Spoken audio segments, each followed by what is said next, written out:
아데네 시외 버스 정류장에서 델피까지는 약 2시간이 걸립니다. 그리스 신화에 기록된 인간 창조의 역사는 제우스 신의 명을 받아 프리메테우스 신이 흙으로 동물과 인간을 만들고 그 동생 에페미테우스 신은 모든 동물에게 생각 없이 재주를 놓아주다 보니 제일 늦게 온 사람에게는 줄 것이 없었습니다. 아무 재주도 갖지 못한 인간을 불쌍히 여겨 프리메테우스 신은 헤파이도스 신 선전에 가서 불과 재주를 훔쳐다 인간에게 주어 잘 살게 되었습니다. 그러나 신전에서 불을 훔쳐간 것을 안 제우스 신은 화가 나서 인간을 모두 죽이려고 대홍수를 내리게 하였습니다. 이것을 미리 예측한 프리미테우스 신은 자기 아들 데우칼리온과 며느리 시라에게 배를 미리 준비하게 하였습니다. 홍수가 나자 배를 타고 도착한 곳이 저 파르나소스 산입니다.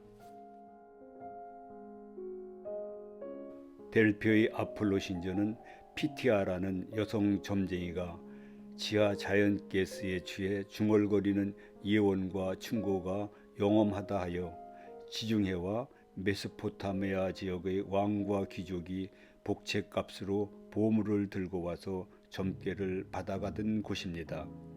정치적, 사회적, 정신적인 영향력이 대단히 커서 신전 아래에는 각 국가들이 복채값을 지불하기 위한 보물 창고가 많이 있었다 합니다.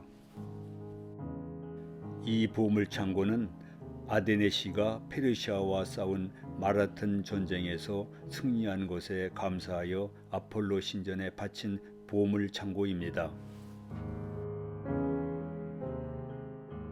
아폴론 신은 제우스 신의 애인 리토 신과의 사이에서 태어난 아들로서 태양, 예술, 의학, 예언, 음악 등을 관장하는 신입니다. 지중해 델로스 섬에서 태어나 델피에 와서 이곳의 주인인 피톤이라는 용을 화살 한 방으로 쏘아 죽이고 델피의 주신이 된 것입니다. 아폴론 신전의 시작은 약 3000년 전부터이며 이 신전 건물은 기원전 4세기경 도리아식으로 지어졌습니다. 그리스도교가 국교가 된 후 서기 390년 로마 황제 데오도시우스 1세 때 파괴되고 흙에 묻혔던 것을 1880년 프랑스 역사학자들이 발굴했습니다. 이 음악당은 기원전 4세기에 건축되었으며 기원전 160년에는 페르가몬 왕 유멘스프 2세에 의해 증축되었습니다. 로마의 레로 황제는 수금을 잘 연주하고 예능을 좋아해 자주 들렸으며 서기 67년에는 네로 황제가 많은 시설을 보수했습니다. 음악당은 4,500명을 수용할 수 있었고 어느 곳에서나 소리가 잘 전달되었다 합니다. 피티아 올림픽 때는 노래와 합창과 음악 경연대회가 열린 곳입니다.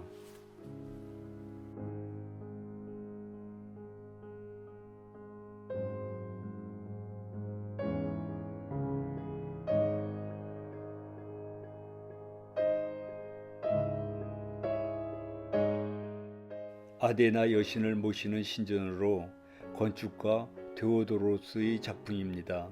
기원전 390년부터 10년간 도리아식으로 건축한 신전입니다. 기원전 5세기부터 범그리스적 운동 경기 중 하나로 올림픽과 같이 거행되었으며 피티아 경기라고 불렀습니다. 4년마다 한 번씩 열리고 우승자에게 월계관을 주었습니다.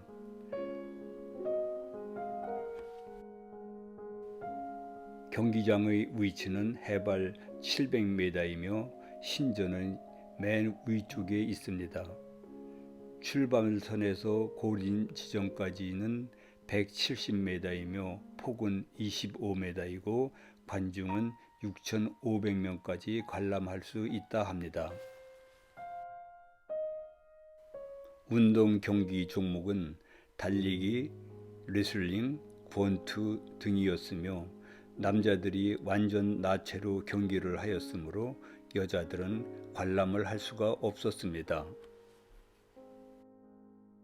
델피 박물관에 있는 크레오비스와 비튼 형제의 석상은 기원전 580년경에 만들어졌습니다.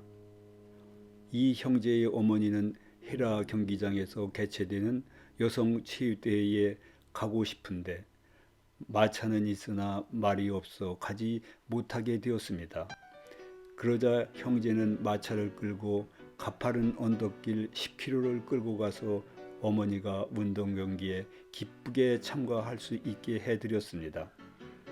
그러나 그들은 너무나 지쳐서 풀밭에 누워 죽었는데 그 얼굴에는 환한 미소가 담겨 있었다 합니다. 이에 그리스 사람들은 석상을 만들어 그들의 효성을 오래 두고 기억했다 합니다.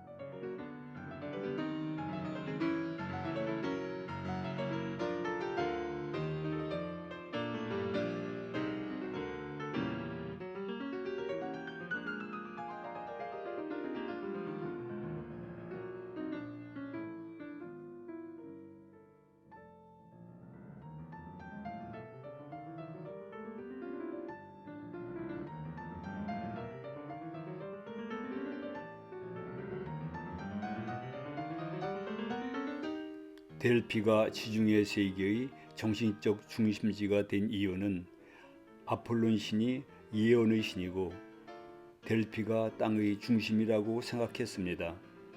어느 날 제우스 신이 땅의 중심을 알아보려고 독수리 2마리를 하나는 동쪽으로 하나는 서쪽으로 날려보냈는데 두 독수리가 만난 곳이 이곳 델피이므로 이곳이 땅의 중심인 배꼽이라고 생각하여 옴파로스라는 배꼽돌을 세웠기 때문입니다.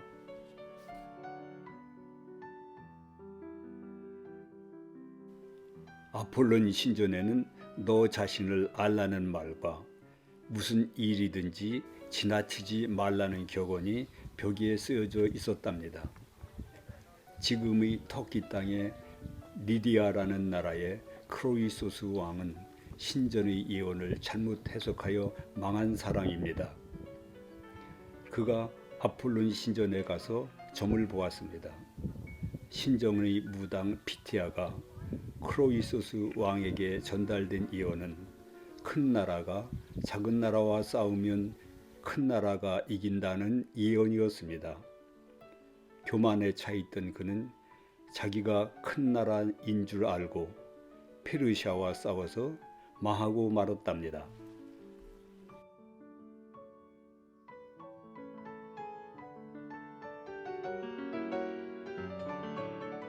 낙소스 섬의 사람들이 선물한 스핑크스입니다.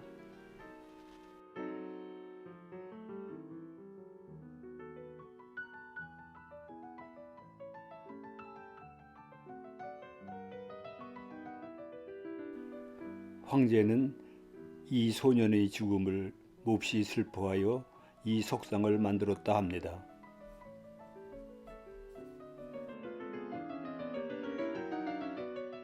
올림픽 우승자의 행진 모습인데 섬세한 조각의 표현이 인상적입니다. 이 접시에 담긴 신화는 아폴론 신이 데살로니카 공주 코로니스를 사랑하여 지상과 천상을 오가며 사랑을 나눴습니다. 아폴론 신은 자기가 없는 동안 까마귀를 공주에게 선물했는데 이 까마귀는 첩자였습니다. 어느 날 공주가 어떤 남자와 대화하는 것을 보고 까마귀가 아폴론에게 공주가 바람을 피운다고 고자질을 했습니다. 화가 난 아폴론은 화살로 공주를 쏘았는데 공주는 죽으면서 뱃속의 아기만은 당신의 아들이니 꼭 살려달라고 말했습니다. 아폴로는 배에서 아기를 꺼내 현자 켈론에게 보냈는데 이 아이가 커서 의주의 신 아스클로피오스가 됩니다. 또한 최초의 제왕절개 수술이 이루어진 것입니다.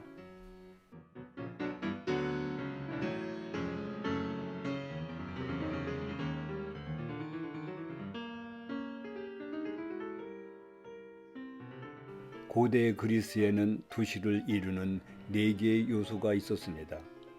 신전이 있는 아크로폴리스, 사람이 모여 장소와 토론을 하는 아고라, 정신을 건강하게 하는 극장, 육체를 튼튼하게 하는 운동장이 델피에는 잘 보존되어 2500년 전 그리스인의 생활과 문화를 우리에게 잘 보여주고 있습니다.